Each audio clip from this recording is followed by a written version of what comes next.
KAKX in the coming weeks on KAKX's YouTube channel. And a lot of freshmen were excited to get involved through school clubs, which I really was excited to see because more students in more clubs makes them more entertaining and a better environment for all. And then we also had elections for the freshman ASB members, and Isaac is their president.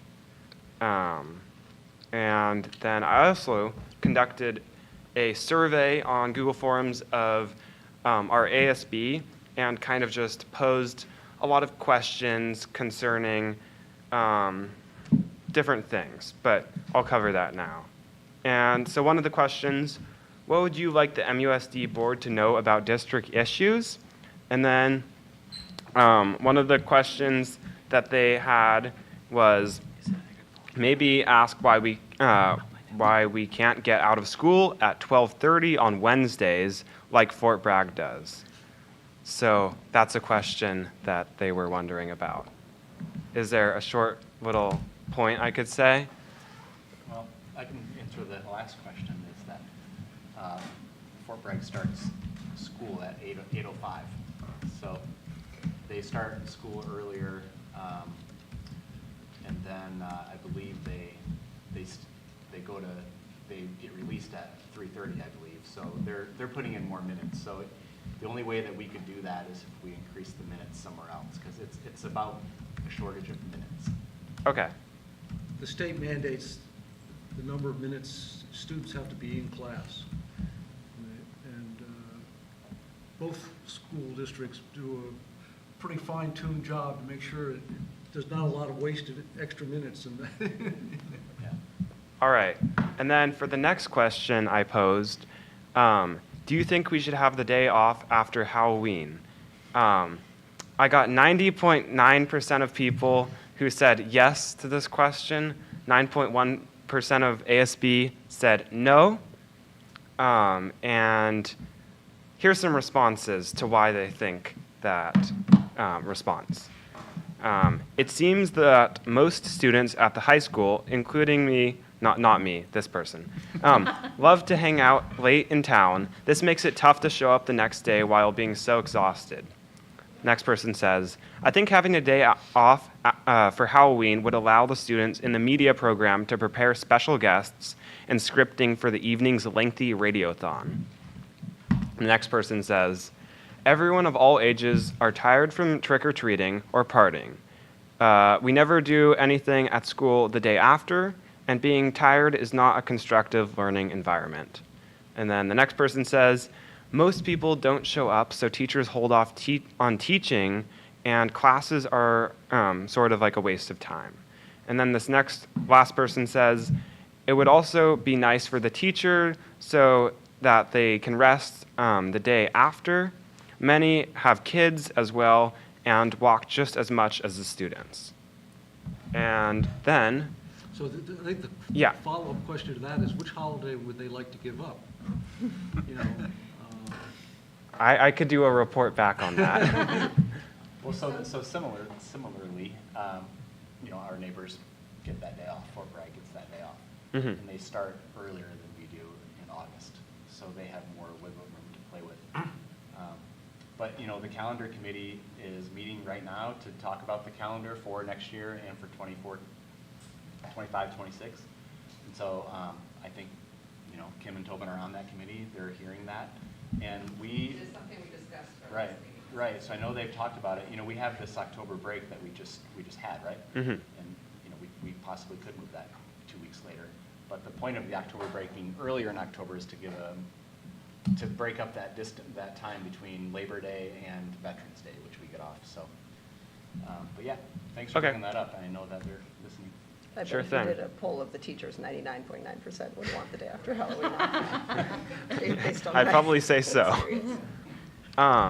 And then I also posed the question of a little sports report, since I am not in every single sport. A bit tricky to do that, but this person says, swimming is the most fire sport and more people should do it.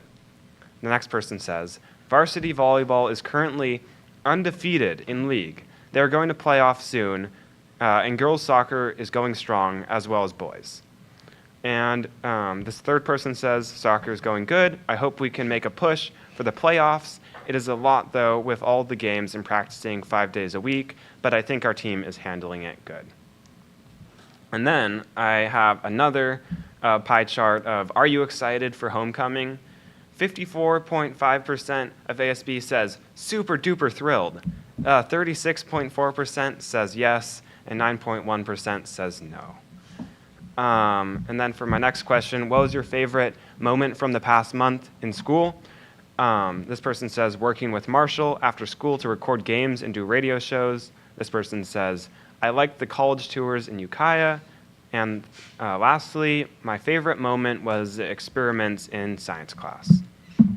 And I'm coming to close here, but I have an additional points section, which this is actually a lengthy response. So I think they are very interested in this idea.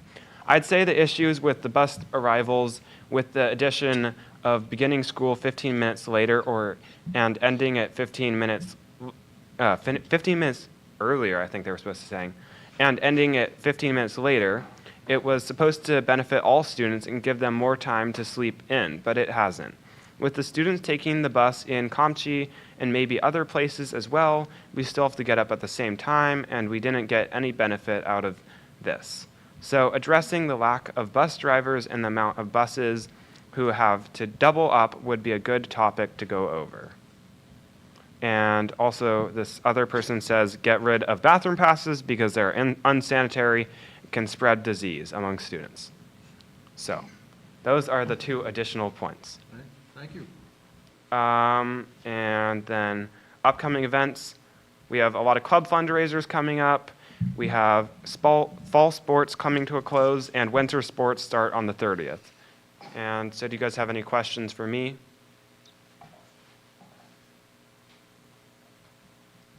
No, I thought You're very, the questions that you brought were good.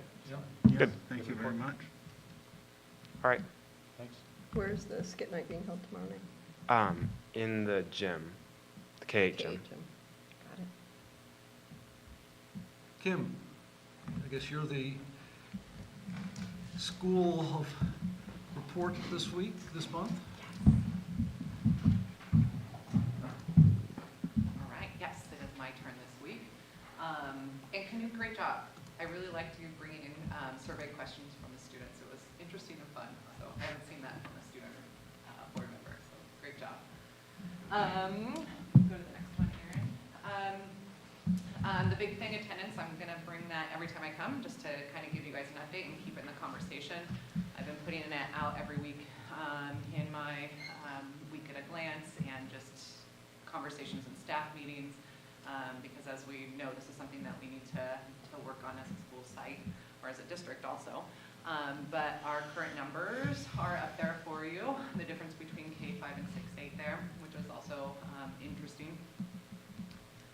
And these are, just so you guys know, total absences. Doesn't matter if they're excused or unexcused. So it could be illness or it could be a trip away or just a time at home.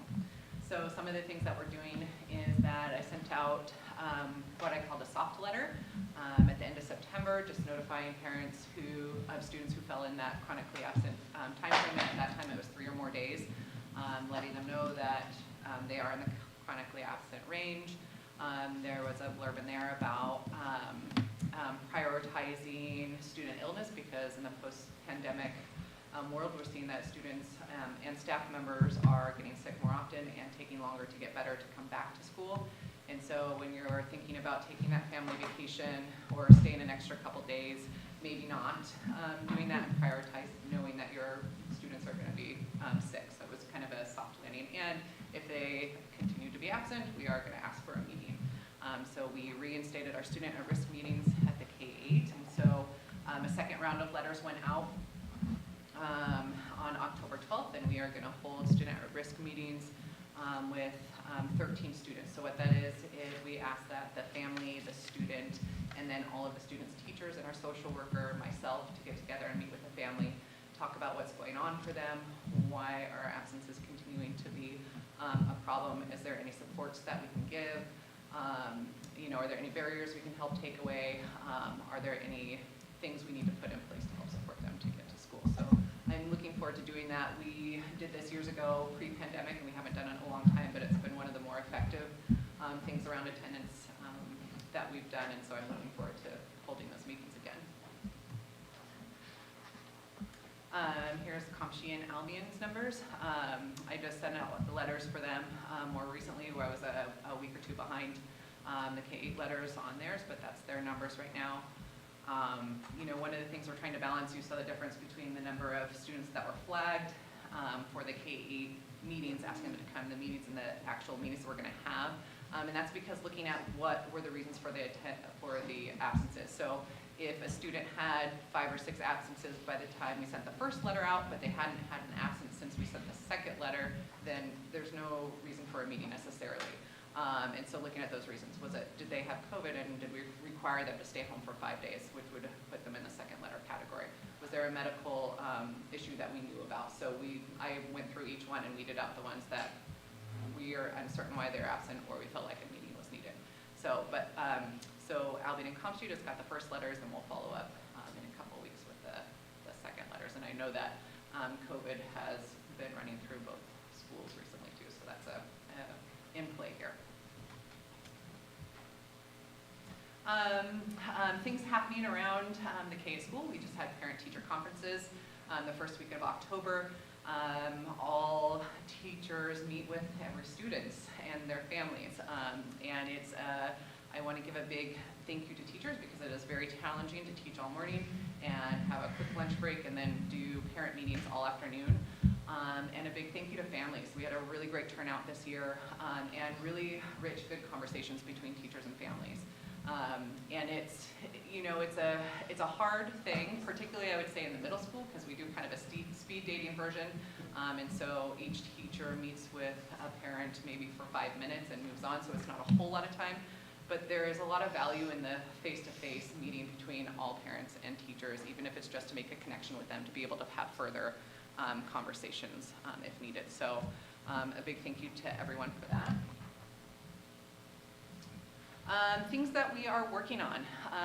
With the pandemic, our priorities kind of shifted, and so we're working really hard to reestablish school as a priority, and that includes regular attendance, a sense that school is important and necessary and that you need to be part of it.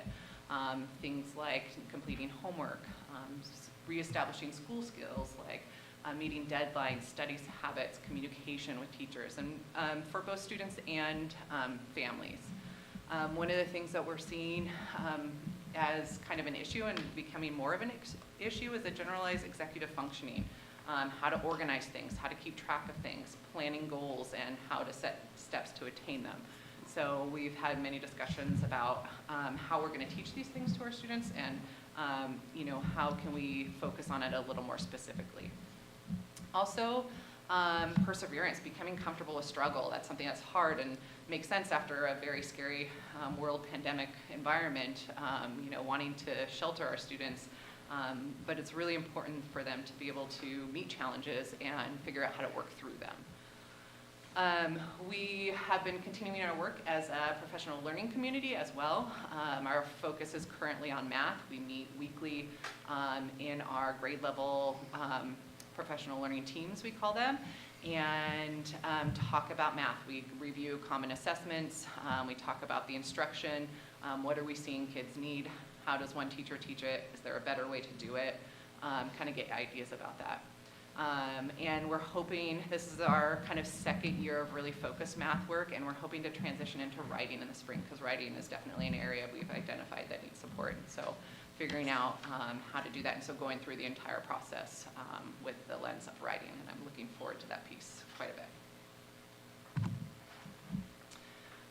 One of our goals also is hopefully to help re-engage students in fun things at school. Maybe that will get them to come back, and so we've started having assemblies revisit the K-8 school. We recently had a BMX biking assembly, which was really exciting for the kids. They loved it. 2 guys came out and set up a ramp and were doing jumps, and the kids were just screaming, super excited about it. You see on the left-hand side there, some brave teachers volunteered to be jumped by the BMX riders, and that was a big hit with the kiddos. And so we were able to bring Comshi and Albion in for this too, so the entire K-8 schools got to participate. It was a lot of fun.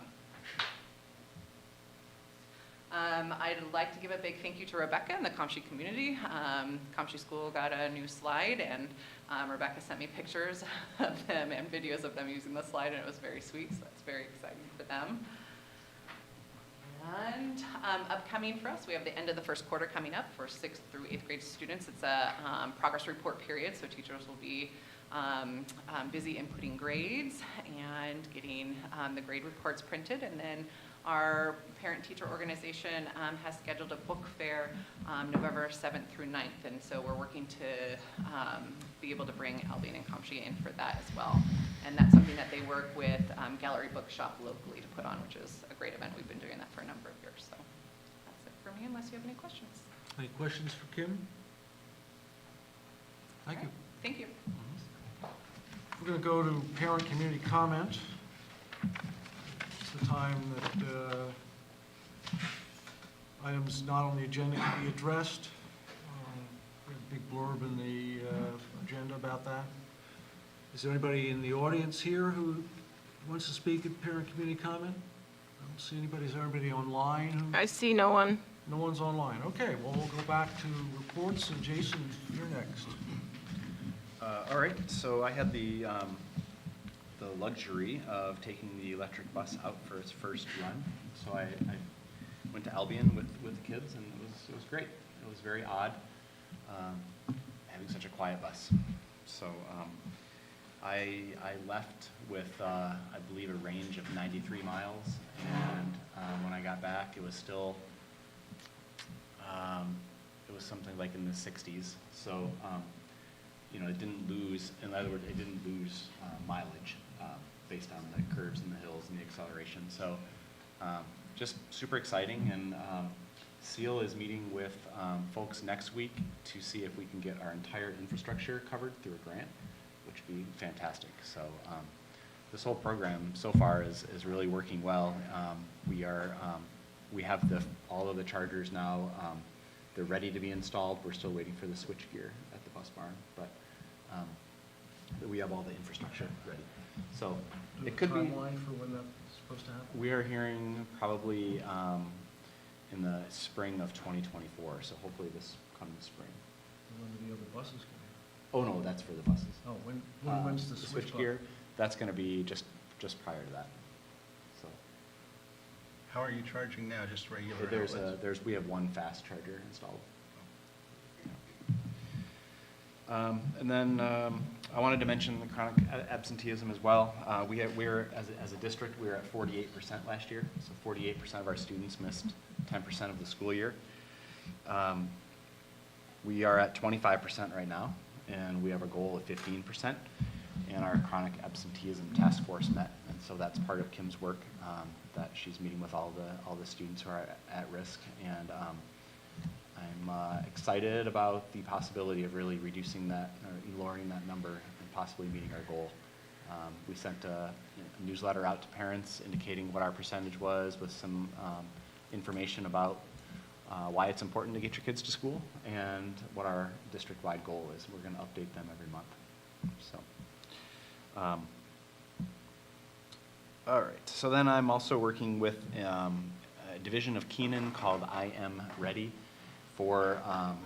They will work with us to create better understandable, more practical, comprehensive school safety plans and emergency operations plans. And so the county is paying for it, and I raised my hand as being interested. So hopefully in the next couple months we will have a very understandable, usable plan.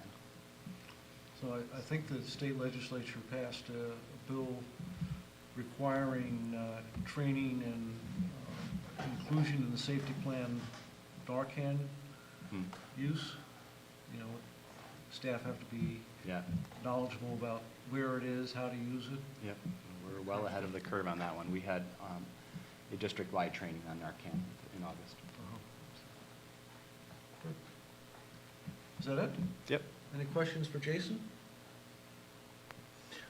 In terms of absences, do you know what percentage of those are truly due to illness, and to what extent does COVID and so on?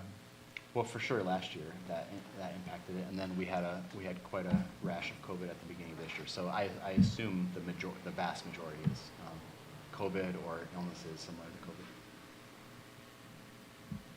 Do you feel that parents in general understand don't send your kids to school when they're sick? Well, we've actually backed off on that a bit. We've said, if they have a sniffle, it's okay. If they have Right. clear COVID-like symptoms, then sure. But I think last year we were too cautious. Kids were being kept home when they shouldn't have been.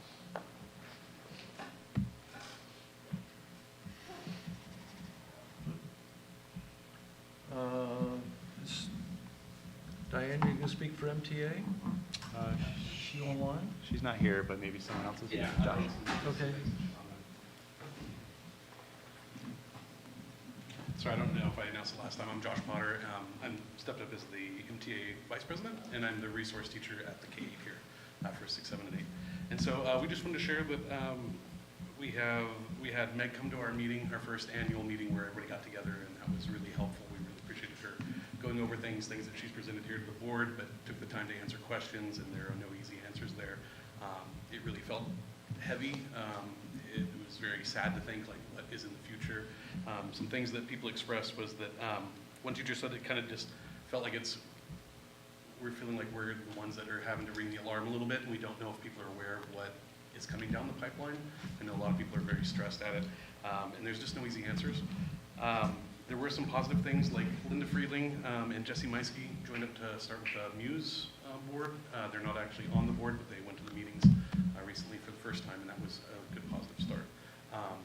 But that's about it right now. Morale feels kind of low, and that's kind of my own personal opinion and feeling it. I just wanted to share that I come from a much bigger system down south. I've only been up here for a few years, and there's a lot of really special things going on here at Mendocino that I wish all my peers, all my students from down south could experience. And so I think there's a lot of worry of what this looks like when it starts to unravel, because there's nothing that can be replaced here, in my opinion, in any type of level when you look at where cuts could be. So I know that's a lot of pressure for people, but just so people are more aware of what's around the corner.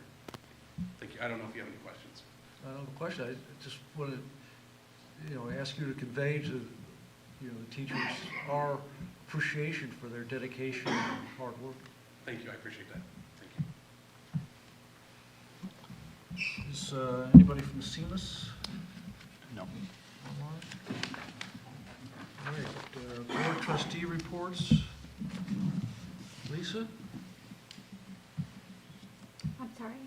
did you have this is a time when board members can share things that they want the public to know, they want other board members to know, they can be school related, they don't have to be school related, and you're not compelled to say anything. But I'm just saying we do this every meeting, and if you went to an event that you want to talk about, this is the time to do it. Or if you want to say things that are on your mind. I mean, Mark has brought us climate issue things from time to time, and so it's free fall. And if I'll go to Emily next, and if you come at the end and want to have something to put in, just raise your hand. Okay, thank you. I went to high school, back to school night, which was really fun. We got to tour the new high school, which is great. All the kids just seem so excited to be in the new school. The current gym and tech center project is definitely disruptive still down there, and it will be very disruptive to, I know, winter sports, and a sort of a trickle-down effect to the K-8 gym availability and that sort of thing. So, I think that's a little frustrating to kids and parents, and the lack of home games and things like that. Other than that, not much to report. Something a little out of the ordinary. This month marks half a century, 50 years for me with this school district, which is weird, bizarre. I don't, conceiving of that is difficult. I started here in 1973, and I was a substitute teacher and a classroom aide for 3 years. My first teaching job was right where I'm sitting right now. In other words, this building wasn't finished its first time around. They hadn't finished the rooms that they built on top of the swamp yet. But the middle part was finished, and all the rest of the school was downtown and Crown Hall and all over town while they were finishing up. But the kindergarten and first grade, there was a curtain that used to go across the middle here. Some people probably remember that. And so there was a first grade teacher, Shirley Arns, in that half, and Jane Corey and I were teaching a K1 in this half. And so it's really weird to be sitting in the same place I was 47 years ago. But anyway, that's a marker for me. Yeah, Albion School used to come and have our class pictures taken out there in that little amphitheater. Yeah, It right. wasn't quite 50 years ago, but someone just reshared one of about maybe 40 years ago, Right. over by the swamp there. I have nothing else. I don't have much. I just want to mention that I think the memorial for Ken Matheson is the 22nd. I'm not sure. Do you know the time, Mark? I think, gosh, should I say, I'm pretty sure it's 3 o'clock. And it's 3 or at the 3:30. community center. Yeah, downtown. Right, 22nd, is it? 22nd. Sunday. I have it on here. That's it. We'll go on to our 3 o'clock. information, discussion, and action items. So, Don, you're first up, 10.1. Hey guys, good to see you. I shot out the door this morning. Take my cheat sheets, that was me off the cuff there. But, can you guys hear me fine? Yep. Okay. Well, you know, we just started phase 2. I don't think it's going to be as rough as phase 1 as far as working things out. The buildings aren't as old, obviously. As some of you saw during a tour of the project, most of the work right now is demolition. We're tearing a bunch of stuff apart, and then hopefully in a couple weeks we'll be putting it back together. They did, in fact, do some framing of some new walls, but it's pretty incidental looking from all the debris that's over there. About a week ago or a little less, they started the demo on the site work, which really looks disruptive. And it's pretty tight quarters, so they're redoing the work just south of the tech building, and that's probably impacting the site as well a little bit because people still need to get to wood shop and so on.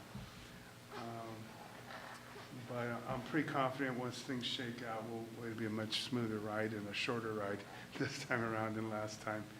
I was going to say, probably the only thing that really of note that has happened so far that were disruptive of the most was the contractor didn't quite have the fire alarms turned off. They thought they were off. They only had half of it off. So there was a few false alarms that were driving Tobin nuts for a while, but we got that resolved a couple days ago. So that should not happen again. There is some warranty work on the fire alarm, how it works up on the top of the hill. We're getting the contractor that installed it, as well as they're the contractor for the second phase that come here.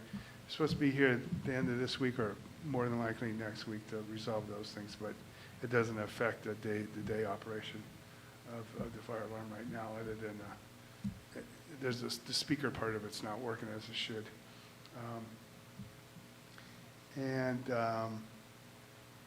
As far as changes or surprises, there haven't really been a lot yet. I mean, we're just getting started.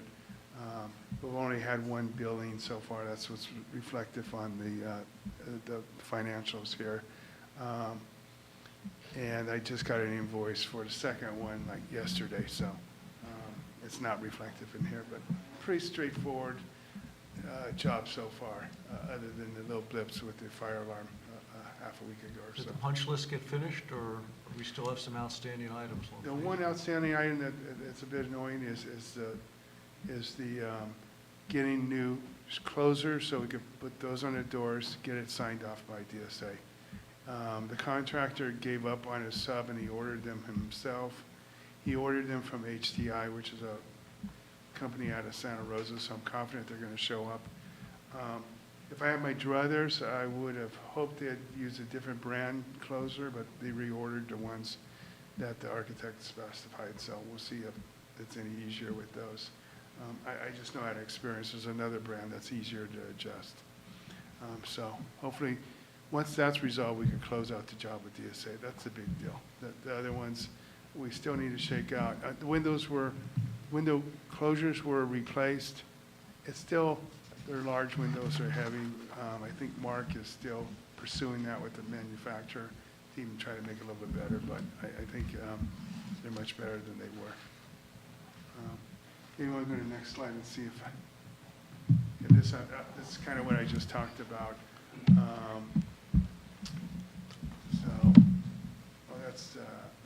I'm going to next slide, see if there's anything else.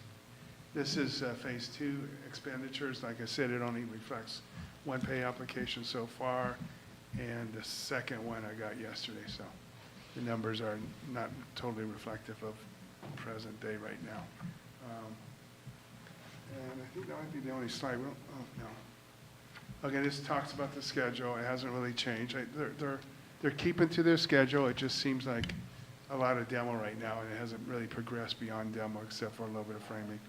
Other than that, the mechanical contractor, the electrical contractor has started laying out their what goes in new. So layout and roughing is just started to commence. And I know, I walked over there yesterday, and I believe we have internet at the wood shop now, at least temporarily. And when I walked there, I could see a cord spanning over there, so I believe we have internet at the wood shop right now. Again, like I said, the fire alarm's been the issue, and I think at least that got resolved. We need to do the warranty work still. Other than that, it's really just fairly smooth sailing right now. The only other thing that may be out there is a little bit more structural work than we anticipated because the shear walls weren't nailed off as purported in the drawings, so we've got to pay the contractor to do a little bit more structural work than we anticipated, but nothing In the insurmountable. tech building or in the? In the tech building. And then probably last thing I got, this is the schedule that you can see they're just tracking along where they ought to be. And then yesterday I got a request or inquiry whether there was a bottle filler on the lower campus, and I don't believe there is one in the scope. We have some, the district has some in storage, and I think I'll work with the architect or with Paula or something and try to figure out a place to get a bottle filler down there. There's one coming up in the gym, but not, the tech doesn't have a lot of water, but we could probably find a place either in the tech or at the wood shop to get a bottle filler. They're renting water right now or buying water right now for the temporary classrooms, and it's been a real hit. So it'd be nice to maybe, and the bottle filler up on the top of the hill has been a real hit. So it might be good to add another bottle filler if we can, or at least the installation of it. I think we have bottle fillers in storage. Here's some photos of which you probably saw when I think these photos are the day that some of the board members attended or took a tour. It's pretty much a lot more of that right now than, and no real putback yet. No, those have been filled up with dirt, but the concrete's not been replaced. So, and that's the gymnasium. We are trying to accommodate the school as much as we can. We put up that barrier there so practice could carry on at the gym, even though we're doing construction in a portion of the gym. But it isn't in any state to have any real scheduled games or anything, but at least they get to practice in there. So I think that might be the last one. Okay, wide open for questions. Any questions?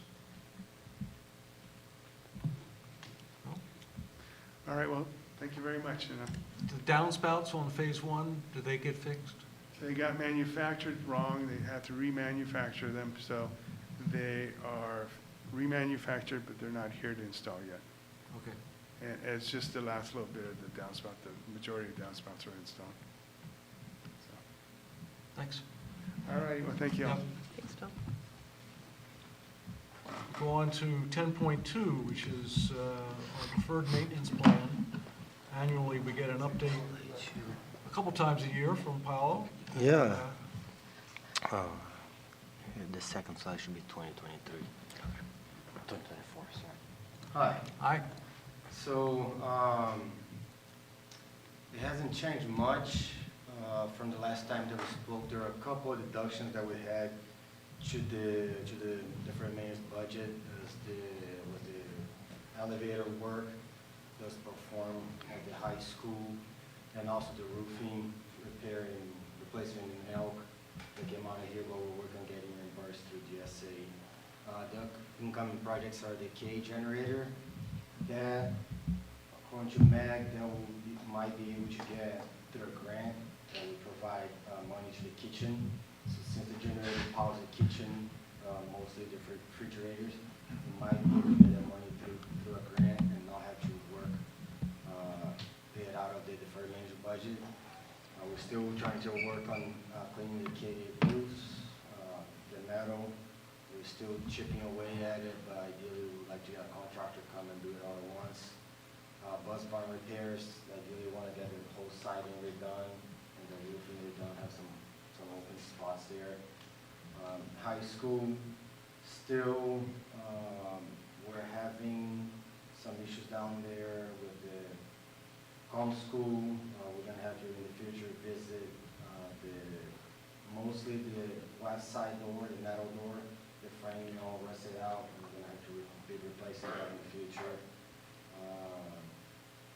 We just had some issues with the furnace on the PAC, so there's no heat there right now. We need to replace the burners on it. That money will probably come out of the deferred maintenance budget as well. So the comp sheet got pushed to the 2024. You can skip that one.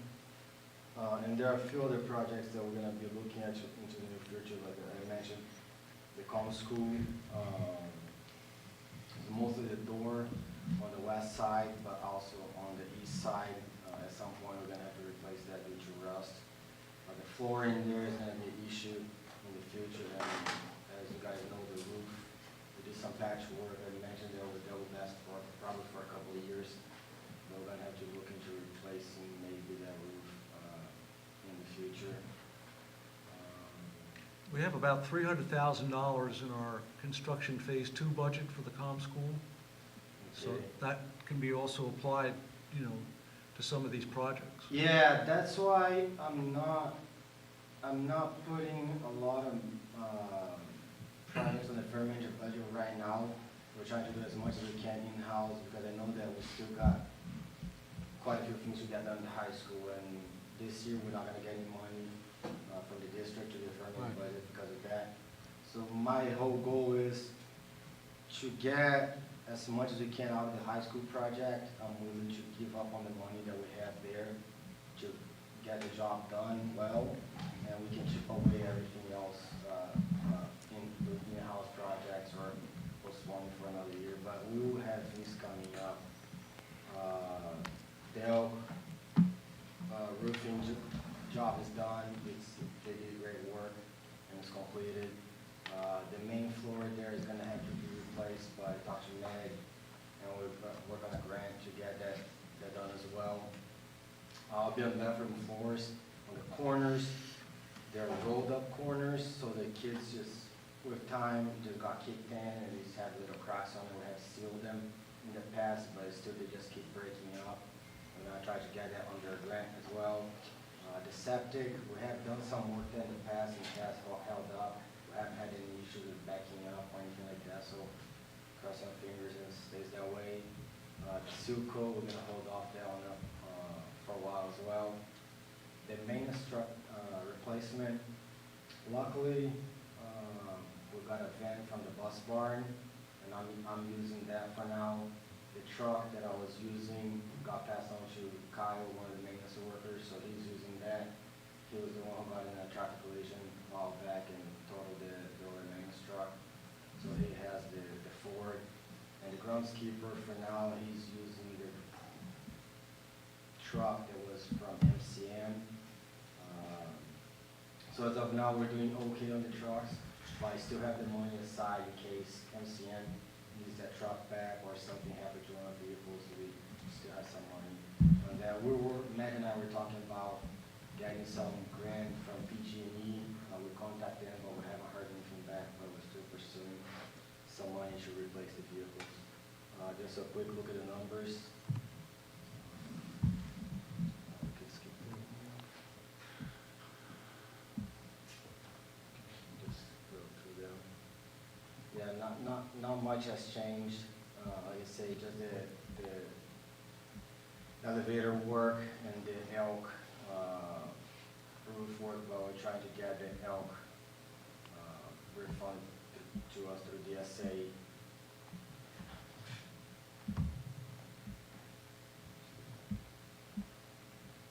Do you guys have any questions? Any questions? No, thanks, Paul. I think this is an action item. We need to approve the revised deferred maintenance plan that was presented. Do you have a motion to do that? Also move. Second. Aaron, would you please call the roll? Student trustee Quinlan, Yes. trustee James, Yes. trustee Griffin, Yes. trustee Morton, Yes. trustee Alm, Yes. trustee Schaefer. Yes. 10.3, our next item, was it June? We had a spirited discussion about the future of the MCN listservs. At the time, the staff recommendation was to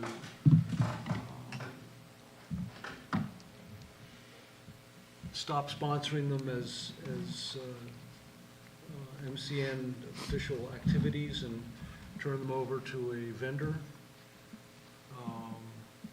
But that failed by a 2-2 vote because we didn't have someone from Elk. We now have 3 of us, but I think that to some extent our recommendation might have changed, and so I'm going to turn it first over to Jason. And where are you at the moment? Well, I've softened up a bit on my stance after a lot of thinking and seeing, what's going on in the listserv. I think that I've never been one to, I guess, punish all for the behavior of a few.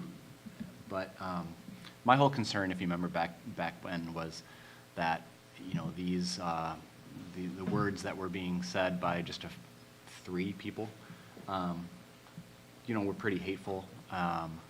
And anything with Mendocino Community Network or Mendocino Unified School District attached to that bothered me. And I just don't think it's a good look for our district. But I also know that there are thousands of users out there that are using it correctly, and I do understand that it's a community resource. I think if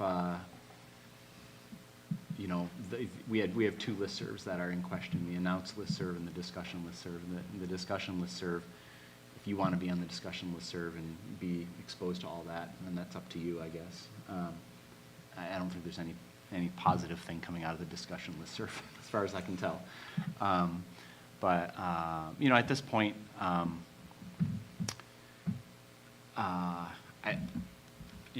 thing that you can do is get new information or listen or not listen to your gut and kind of stay with your feet planted, and that's not who I am. And so I think at this point I would recommend leaving it as is,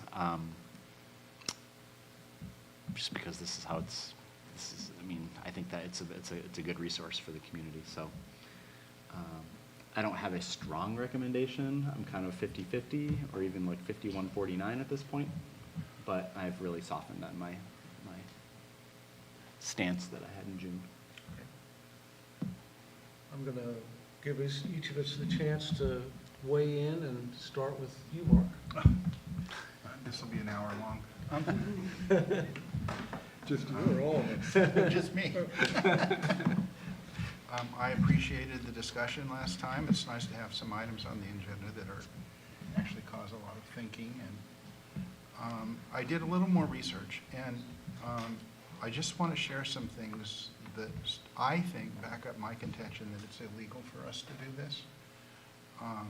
I asked all the chatbots, Bard and ChatGPT and Bing, and all of them, as lawyers who can get things wrong, said that it was highly unlikely that we would hold any legal responsibility in terms of free speech for not only that we would not need to allow those things, but that it would be illegal to do so based on district law and policy. And I think there's enough in the policies that we've all sworn to uphold that says we can't do this. And in agreement with Jason, I think there's no reason to get rid of the listserv. It's a simple thing of transferring it over to a private party, which it already is occurring with. In other words, you can go to that person's website and have a much better organized view of all the things on the listserv, and that person could send out the emails exactly the same way they currently are in their antiquated version where you get 1 million emails from that listserv. If you want to do that, wouldn't be any problem. But I just want us to look at some things that we say that we support. If you would, first of all, look at the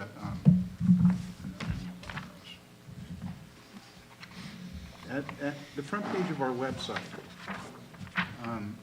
has a Title IX statement that's required of all school districts in America, and it's required to be on the front page of every school district's website. I've looked, and they all don't follow the rule, but it is a law. It's part of the Title IX law that this be posted on the front page of your website or some link to it. And it says that we prohibit discrimination, intimidation, harassment, or bullying based on a person's actual or perceived age, ancestry, color, disability, and so on.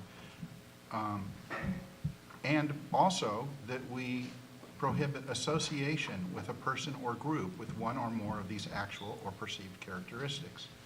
That's on the front page of our website.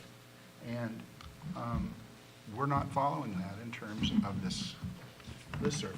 I think we have a responsibility starting here. Then, in addition to that, we have administrative regulations and policies that expand upon that.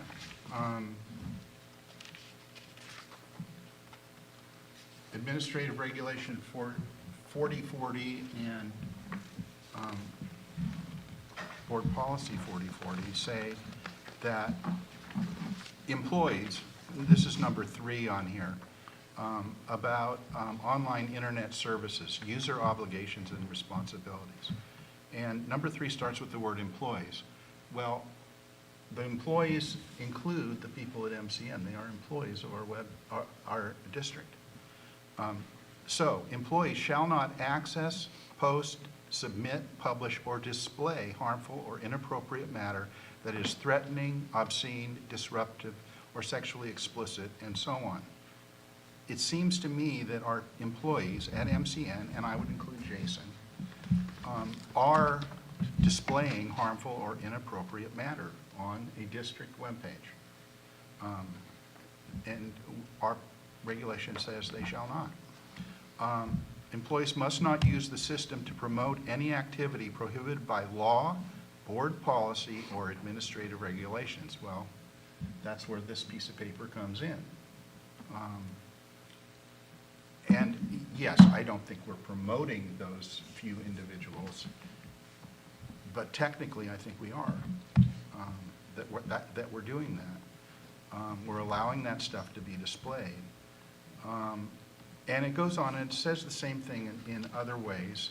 And the board policy that goes with that says that district technology includes but is not, no, that's not the part I wanted to read. it lists all the things that district technology includes. And this is employee use of technology. And it qualifies it by saying whether this technology is accessed on or off-site or through district-owned or personally owned equipment or devices, that we're not allowed to have that kind of material. And employees shall not use district technology to access, post, submit, publish, or display harmful or inappropriate matter that is threatening, obscene, disruptive, sexually explicit, or unethical, or that promotes any activity prohibited by law, board policy, or administrative regulations. Well, it is prohibited, and we do display it. So I don't think that's legal. I think that we, free speech aside, as a school district, we have certain laws and regulations about behavior that we have to enforce, and we're not. And so I think it's a very simple change to switch this over to a private party. I don't think that anyone would notice, and I don't think it would be a problem, except, it would put us more on a legal standing. That's my comments. Mr. do you want to comment next? Sure. I'm not a lawyer, so I can't say whether, I'm not going to say I disagree with the legal standings, but I disagree with your conclusion. My opinion hasn't changed since our June meeting. I appreciate your changing a bit, Jason. I see the listserv serving our community. I see it used by the community. I see it as an asset and easy to not use it if you don't want it. I was quoted on the listserv after a meeting saying that I didn't see it as social media. I did a little research. It is social media, clearly. My point was that my perception is it's not used by students or children at all, or very small amount. And so while I think many social media platforms are harmful and the kids would be do well with no access to them, I don't see this in that category at all.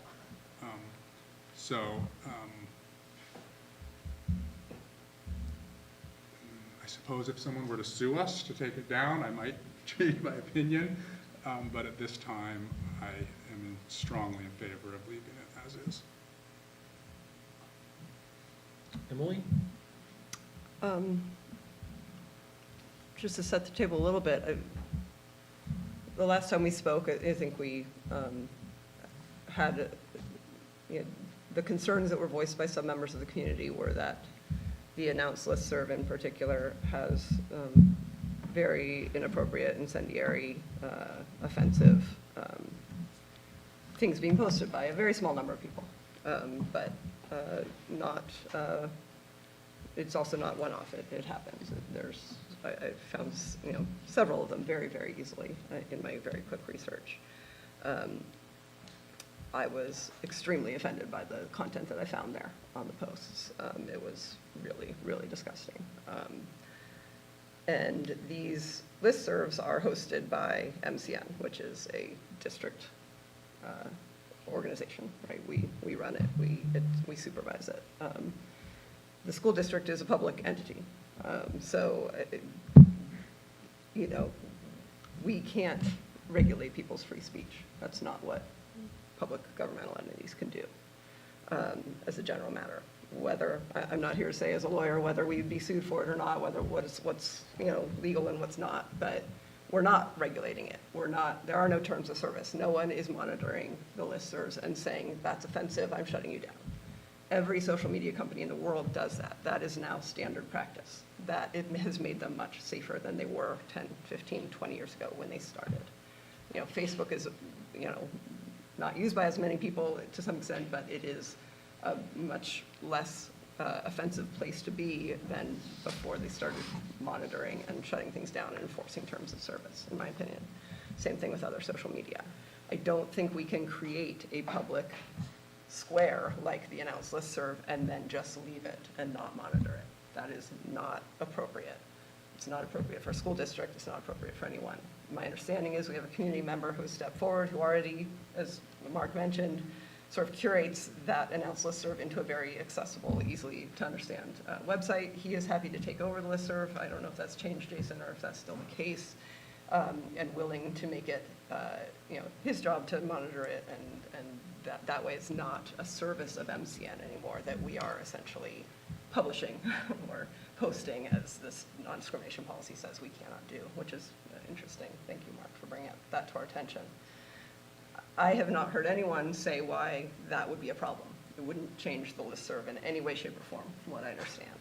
It would continue exactly as it is, except that there would be someone who cannot be us. Public servants cannot say, you can say that and you can't say that. I just can't do it. I'm not allowed. That's what I know is true, because I did that research when I became a school board member. I can't even put something on a Facebook page. I can't create a Facebook page that says Emily Griffin, school, MUSD school board member, and then post what I think about something, and in the comments, delete something that somebody says because I don't like what they say about it. I can't do that as a public person. I don't think MCN can do that either. I don't think this school district can do that. But I also don't think we should be creating a place, a public square, where this very offensive information is being posted. So I would accept this gentleman's offer to take over the listserv and continue it the way it currently runs. I do not want this to be a part of what the school district posts and publishes and supports, and doesn't monitor or enforce any kinds of terms of service, and can't, I don't think. I'm still where I was in June as well. I think we did create a public square. You have to really look for this offensive material. I mean, I'd say, the person coming on the listserv for the first time, if they're offended by that stuff, they just unsubscribe. And, the people who stay on it ignore the posts of the offensive people. I mean, almost every month there's instructions about how to block these people, so you never even see them in your emails. I worry about transferring our public square into someone's individual control, simply because, and I have not really researched this particular person, so I'm not saying anything about this person. But I think that again, putting that power in one person's hands is problematic to me. I'm not sure that in fact, you will get an unfiltered or a filtered best of both possible worlds. I'd say since June, I've had maybe a dozen letters or emails or people stopping me, and every one of them has been, please keep it the way it is. So that's sort of my inclination. I think that the points that Mark and Emily raise are valid points. I just think that they don't, I guess they don't bother me too much, because I don't, I have blocked these people from my daily email. I subscribe to the digest, which I have back from when MCN started the listserv. And I've got a file of several thousand of these digests. And so I guess I keep them in case we need some kind of historic record or something. But, I look at the header, and on the discussion listserv, I'd say 99% of the headers, I just say, I'm not interested. Maybe 1% of the time, I'll click through and I'll actually read the post. On the announced listserv, a good header will tell me, is that something I'm interested in? Are they selling something I want, or are they talking about somebody I want to know about? And I'll click through there. But again, I'd say out of every 100 posts, I click through 4 or 5 times. So I'm not exposed to it. I think you have to go out of your way to be exposed to this kind of hurtful material. I'm not saying it's not there, I'm just saying that it's really a, I'm afraid of throwing out the community good that we've done by having this public square, by eliminating.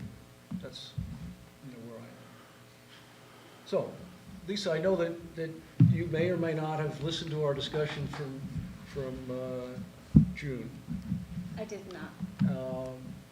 But, it looks like you're going to be the deciding vote.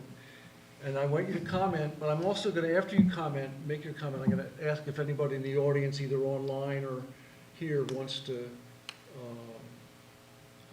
make a comment. And then we all have the chance to change our minds, and someone will make a motion, and because we now have 5 people, one side or the other will prevail. I would say at this point, I need some time to really look at the issue and research it to make an educated decision one way or another, and I will certainly take this opportunity to do that. All right, is there anybody in the audience here who would like to make a comment? Not seeing anybody raise their hand. Is there anybody online who's wanting to make a comment? Go ahead, Liz.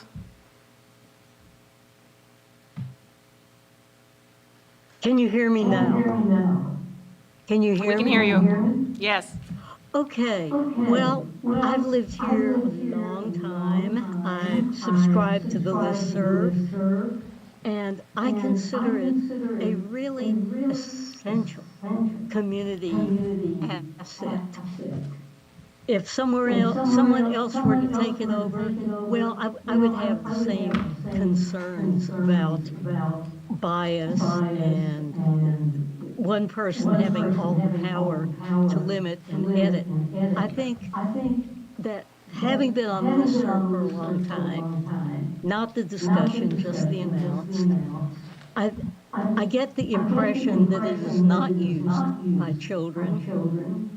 I get the impression, and I know that it's really easy to block the people that you don't want to hear from. And I think it enhances and extends the services of the radio stations and other media in getting the word out in case of emergency. People know what's going on, and I think it is an essential link in communications because some people aren't tuned into anything else. A lot of people, like myself, don't ever do Facebook. And I think it would really pull the rug out of a lot of people's day if it were to be shut down or to be changed in a way that there was less freedom to speak. I think we just have to trust each other to make the connections that we make. Another thing it serves is, in a sense, global warming. It's a way of repurposing and recycling stuff. I think it can be safely said that it cuts down on people's fossil fuel use because, like anything that can be done virtually, things can be done virtually, exchanges can be made virtually. And so I think of it as a force for good and for most people, a source of, in a way, high values. It has the immediacy going for it, and to pull that, I think, would be a mistake. So that's about it, I think, for me. That is my comment. Thank you very much for your consideration. Thank you, Liz. Is there another online speaker? Anne Marie? Hi, can you hear me? Yes, Anne Marie, we can hear you. Great. I didn't hear what our new trustee had to say, and some of you don't speak into the microphone, so maybe you can fix that. But I would like to support what Liz Helen Child just said. I have been reading the announce and discussion list since the very beginning, and I didn't like some of the language that has been used, especially on the discussion list, and I no longer get the discussion list. I know that Mr. David Gurney had personal issues with some of the people. Since he stopped interacting with them on the announce list, it seems things have calmed down to where people can let each other know if they feel something needs to be taken to the discussion list or somewhere else. I know Mr. Huckabee, and I'm sure he would also do an okay job, but I am not in favor of one person having the power to make decisions what is okay and what is not okay.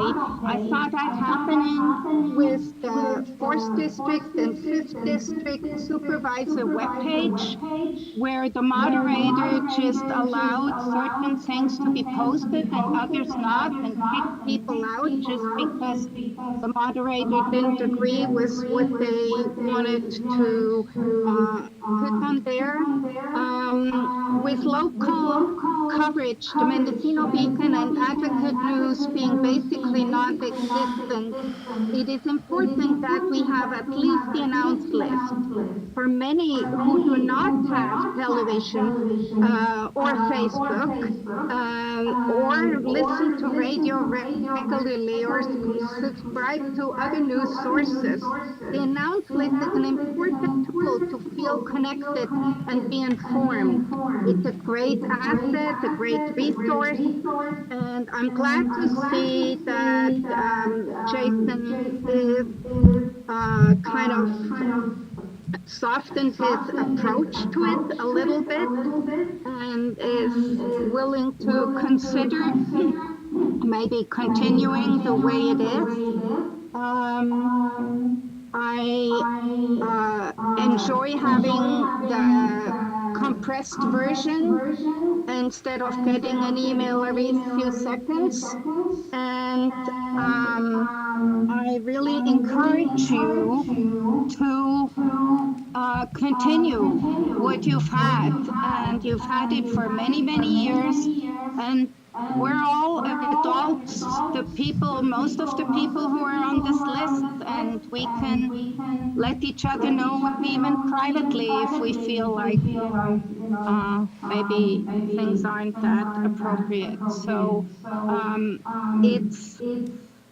it's up to the people to use it as a great tool, and I really hope you continue to have this list. Thank you for letting me speak. Thank you, Anne Marie.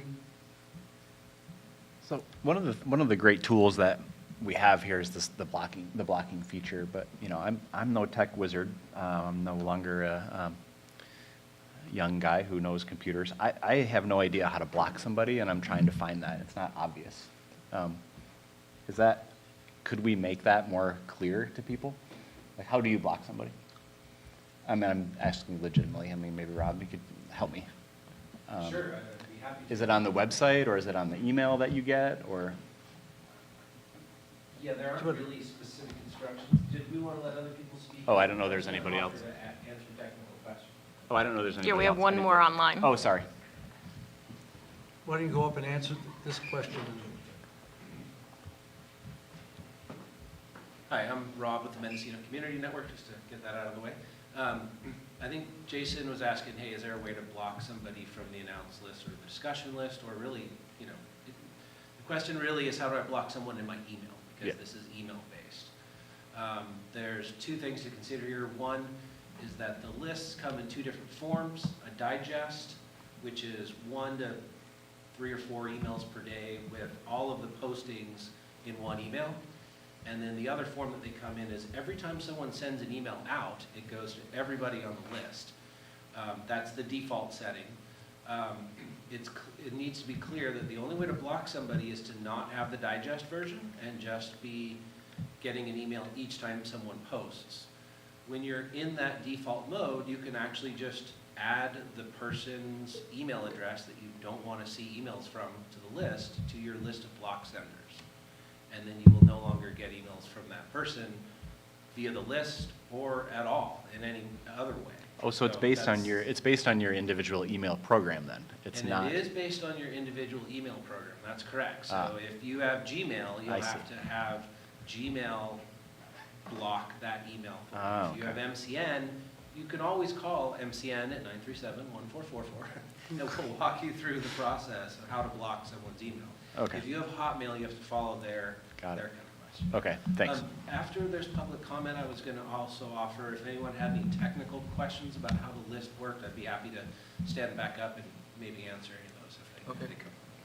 Is there someone else? Joe?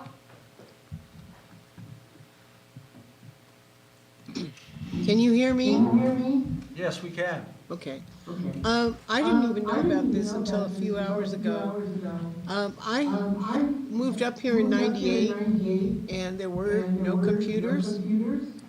And then, all of a sudden, I started hearing about this class that you guys were teaching at the school, and that you made it into a community network.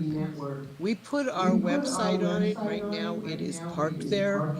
All our email comes through you. I've been on the Announce listserv. I have also utilized listservs for communities and groups that I have worked with over the years. I find it invaluable. So my question comes up to, I know you can't really stop people, I mean, on Facebook, if you do something terrible, they put you on a timeout. Is that something, I mean, we post the rules. I'm presuming there are rules. Do you put people on a timeout for doing some of the things they do? I don't know what's been going on, but I know that I've seen it in the past. And we're all tends to be outspoken up here, which I think is a good thing.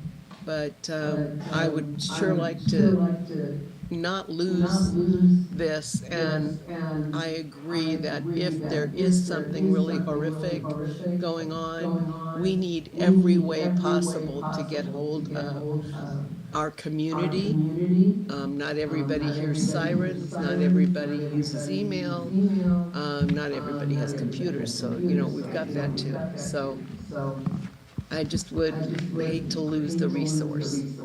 Thank you. Thank you. Have we exhausted everybody who wanted to speak? I see no one else.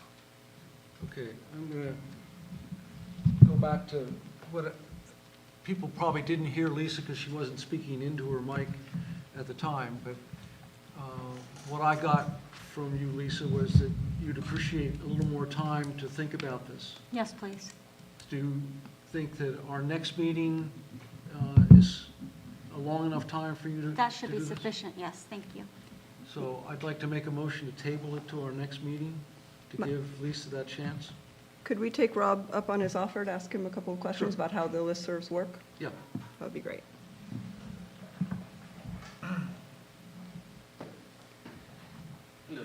Hi, I have a couple questions Please, to make yeah. sure I understand how it works. If a member of our community were to post something on the Announce listserv that said something about my 14-year-old son and says something very offensive about him because he has 2 gay moms, would you be able to do anything about that? At this point, as I understand it, the direction I've been given is to let that person know that if they're having an issue, really they would need to contact law enforcement. It's not, we won't take a stand one way or another against any of these issues because, as you pointed out, we're owned by a school district and we need to operate underneath those guidelines. So that's the direction that I would give if approached with a situation like that. So you wouldn't be able to take that post down that says something about my son because he has 2 gay moms? So there's a misnomer there because they're not actually a post that lives on a website somewhere, so I can't take it down. If perceived damage has occurred, that's already happened because it's gone out via a bunch of emails. Okay. So all those emails are already in the hands of all those people. Can you do anything to prevent that person from saying more things about my son? It's not up to me to decide who gets to say what or not, whether it's damaging or not. Okay. If I were on the announced listserv and I were receiving these things and it was offensive to me, I could block him through my own personal email address. You could, and if Like you you had an said MCN email address, I'd happily walk you through that. Okay. And if I did that, would that prevent everybody else who's on the listserv from getting posts about saying awful things about my son because he has 2 gay moms? No, it would not. Okay, so that could just keep happening and there's nothing that you could do about it as the employee at MCN. Correct. So this is my problem. Yeah, no, This is my problem. I'm thinking you might be wrong on one point. Couldn't you, if it was the way the district, if the district's not operating this way, but the district could operate in such a way that you could cancel that person as a participant in that listserv. At this point, if the district directed me to do that, I would do that. Technically, you could do that. Technically, yes, it is possible to make that happen. You can completely block someone from being able to join the list on a purely technical level. Now, I don't feel comfortable making that decision. Right, You guys as a board would, It's not direct me current as- policy. Yeah. Well, you It's can't not actually current. block a person, you can just block an email address, correct? What's the question? You can't block a person, you can only block an email address. So someone could just Thank you for start. really clarifying. Yes, that is true. So that person could go sign up for another Hotmail account or Gmail account, and then I wouldn't know that it was, that same person. So it is email-based in terms of the blocking. And doing that, in my opinion at least, would expose us as a school district to a First Amendment liability for blocking someone's free speech as a public entity. And I'm not sure that's true. I know I'm not a lawyer, but from what I read, because we have these laws, Title IX, and our board policies, we are required to follow those. And so I think that in this case, it might cost us money because we might end up going to court. But I think because that's our policy for students and adult employees in the district, that it is not a First Amendment violation to do that for other members of the community using school services. But again, I don't know for sure. Yeah, so that's for you guys to decide. And I do think, on the other hand, that a person could sue the district for not doing it, for not blocking. I certainly would. So, any more questions for Rob? Are there any other technical questions, how the list works, anything related to that? I should point out, I'm not trying to take one side of this position or the other, but I will say that I have had people come up to me in the community, whether it's at the post office or in the grocery store, or, just walking up to MCN, who have indicated that they really do enjoy the announce list and they, would like to see it the way that it is. I've also had, while it be less people, a few people say, no, these things are just useless these days and it should just go away. That's my experience. Cool. Any other questions? Nope, Last that's chance. it, Bob. Thanks. You always call me back. Yep. I mean, I think that given the fact that Lisa would like another month to create her opinion, we'll get to cover this ground again a month from now. I think just to correct that, I think everybody, it's not just Lisa. Oh, yeah, we all can reconsider, but I'm Yeah. just saying that I mean, I think that it's more than likely that we would be split 2-2, and it's an especially difficult situation coming in knowing you're the tie-breaking vote. But from, I'm happy that we will have a decisive answer one way or the other. Okay. So I'd like to say one thing. Sure. Or a couple things. In that month, I would appreciate, Jason, if you might strengthen your your recommendation, one way or the other. I think is a pretty significant issue. And I think I would appreciate hearing. And But I'm- I mean, I guess you cannot, I guess you don't have to vote, so I guess it's okay for you to just ride the middle. So I'm gonna kind of put out that this kind of has nothing to do with what I was hired to do, in a way. Like, But it already existed when you. right, but I'm saying that I don't feel like this decision is a Jason Morse decision. It doesn't really feel like a school board decision either, right? Why is a school board I mean, running I'm an just- internet it's just- service it's just provider that something has a that- listserv? I don't know why we're doing this, why we're saying, I don't want to spend time on this, I want to spend time on students and Right, and education. so I kind of want to not. Okay, Yeah, that I was mean, my request, I hear you. I'm gonna, but I will listen, I will do what the rest of you are gonna do. I'll save listen my comments for think. next month. Is there a second to my motion to table? I second. Could you please call the roll, Aaron? Student trustee Kvinzlin? Yes. Trustee James? Yes. Trustee Griffin? No. Trustee Morton? Yes. Trustee Ohm? Yes. Trustee Schaefer? Yes, Now, just to be clear, that's tabled till the next board meeting. that's right. Can I 10.4. ask another technical question? Sure. What happens if the board, nobody has to agree with me, but what would happen if the board or the district violated a district policy or administrative regulation? What is the recourse for a member of the public or a board member? Well, I think that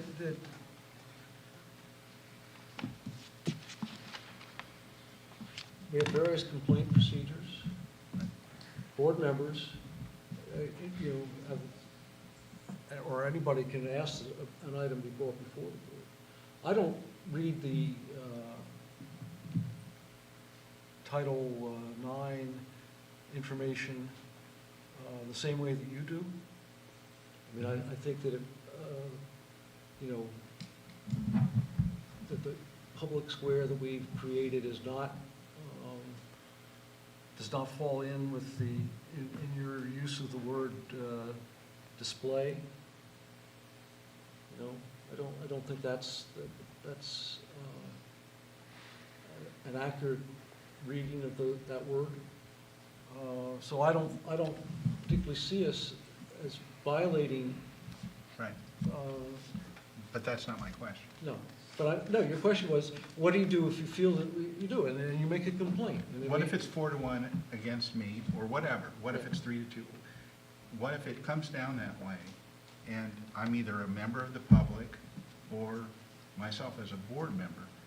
Well, Would I just use a district complaint policy, or would it have to go to a lawyer? And well, I think on a practical matter, if the board had made a decision, appealing to that same board to change it is probably not necessarily going to be a successful right. enterprise. Let's say it's not. And so that then Then it is legal. then it's a legal situation where you're going to have to get somebody to order the district to do something that you favor, that the district board Right. has not favored. But I'm certainly hopeful that,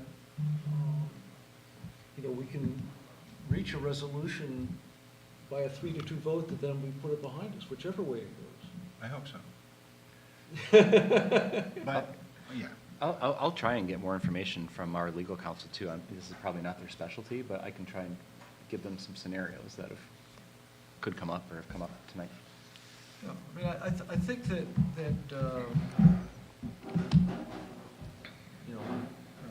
I think I'll wait till next time to add on to this discussion. I would actually flag the word publish in that clause, Mark. I think every time that someone sends something to the announced listserv and it goes out to thousands of people and gets put on a website, it's being published. Which technically the policy doesn't allow harmful things to be published by any district employee. Right.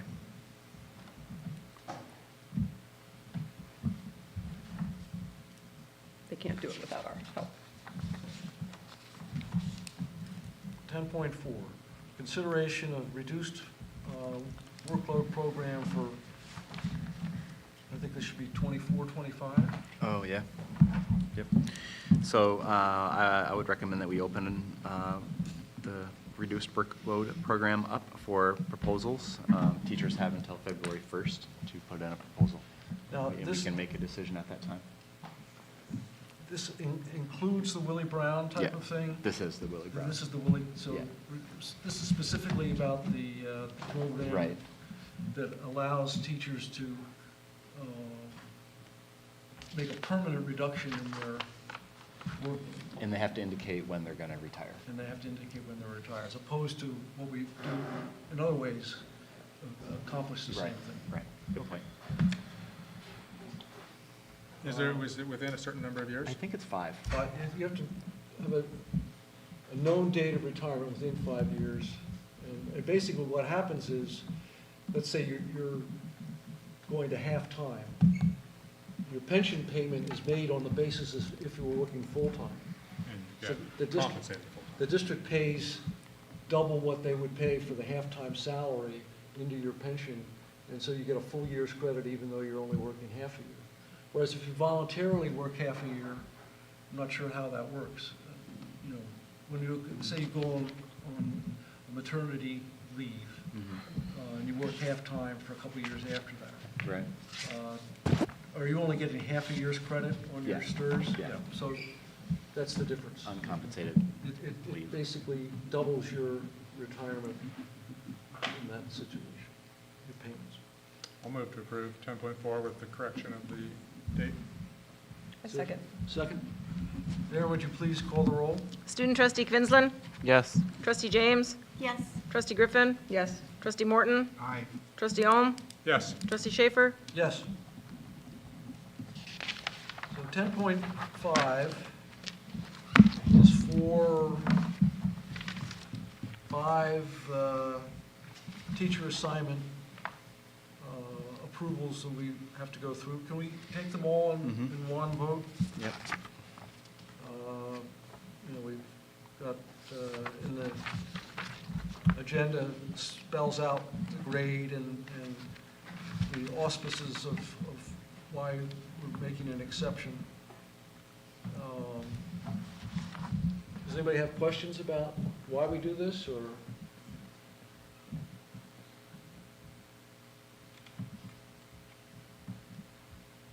Then I'll ask for a motion to approve all 5 of these. I move that we approve all 5 of these teaching assignments, authorizations. Second.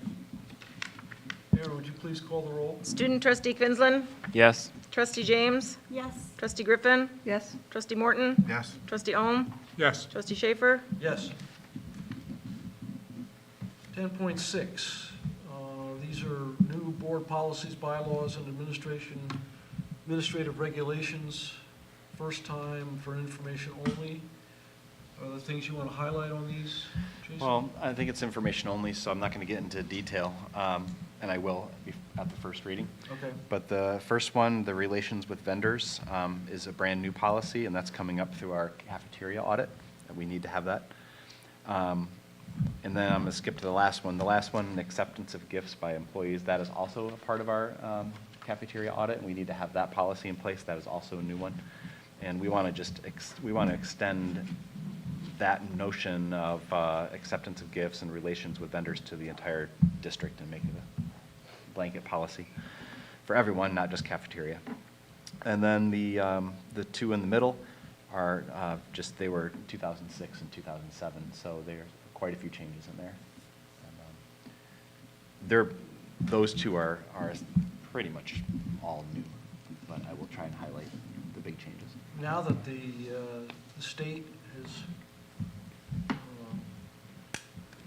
I would say, mandated free lunch for all, is the category of free and reduced price meals a relevant category? Yeah, I think the policy essentially states that, but the title is still the same.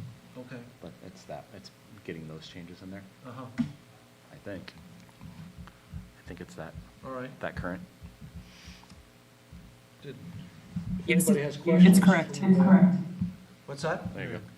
I said, yes, it's correct. Those 2 policies that Jason was talking about, updates for universal meals. That's Meg saying. Okay, it's thank you, Meg. Universal. Sorry. No, I appreciate you stepping up and making sure we understand it. Jason, for the ones that are older policies that are being revised, is it possible in the first reading to get a red line to see what the changes are? Yeah, that's what I'll do. It's very hard to. pretty much all new. Okay, that'd be great. But I will, yeah. Thank you. Yeah. So it's information only, we don't take any action. If you have anything, either now or after you get the red line version that you want to ask Jason, feel free to call him. Future agenda items. These are things that sort of come up at this time of year. Is there anything that we want to add for the next meeting or two that isn't on this list that we had? You know, some things have carried over. We've already put a. Is there a way we could cover the bathroom passes? Because I've personally got a lot of feedback from students about that. You know, I think that my response would be to work with your principal first. Okay. And if you don't find a satisfactory thing, then bring it to the board. But otherwise, that's the type of thing that the principal should be able to deal with the students about. Okay. But we do want you to bring things to the board. It's Okay. great if you do. I'll keep bringing my statistics. No, I think it is fascinating to get that insight into what you all are collectively thinking. Okay. Okay, so we're adjourned. Our next meeting is November 16th at the Albion School. So remember, show up at the Albion School. Nothing to sign, just that for one spirit. Okay. You got mail. Oh, boy. Did that happen already? It might have passed. One of these years I'm going to go to one of those. Have you gone to them? Yeah, I went to. Decent first turnout? couple of years. Decent turnout? It was a decent turnout, but they were there to talk to Boris.